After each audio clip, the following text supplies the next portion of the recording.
গেলাম দাদা, আগামী কয়েকদিন কেমন ওয়েদার কেমন থাকবে? ইয়েস, অ্যাকচুয়ালি আগামী কয়েকদিন আপনার পশ্চিমবঙ্গের বিভিন্ন জেলাতে আপনার লাইট টু মডারেট থান্ডারস্টর্ম হওয়ার সম্ভাবনা আছে।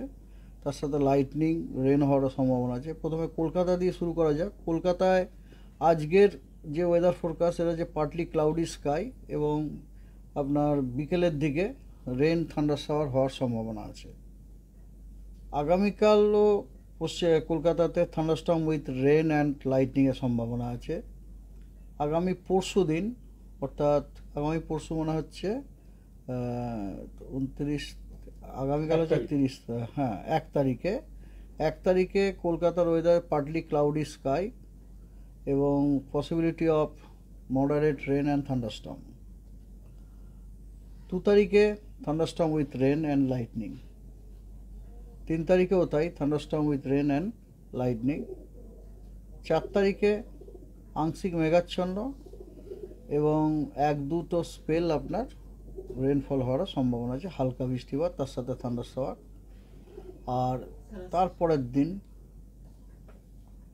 তারপরের দিনেও আপনার আংশিক মেঘাচ্ছন্ন এবং তার সাথে 1-2, হ্যাঁ তার আগে এবং 1-2 পশলা বৃষ্টি হওয়ার সম্ভাবনা আছে। আর ম্যাক্সিমাম টেম্পারেচার মোটামুটি 32 থেকে 35 ডিগ্রির মধ্যেই থাকবে, আর মিনিমামও 25 থেকে 27 ডিগ্রির মধ্যে থাকবে।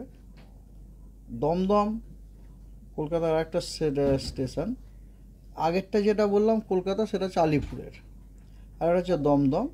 সেখানেও আপনার ডে 1 আজকে rain or thunder shower, strong gusty উইন্ডেরও সম্ভাবনা আছে। আগামীকালও thunder storm with rain lightning হওয়ার সম্ভাবনা রয়েছে। আগামী পরশু দিন মানে আপনার 1 তারিখে আপনার আংশিক মেঘাচ্ছন্ন এবং মডারেট রেন, হ্যাঁ মাঝারি গোছের রেন এবং থান্ডার শাওয়ার হওয়ার সম্ভাবনা আছে। 2 তারিখেও বজ্রবিদ্যুৎ সহ বৃষ্টি হওয়ার সম্ভাবনা রয়েছে। 3 তারিখেও বজ্রবিদ্যুৎ সহ বৃষ্টির সম্ভাবনা রয়েছে।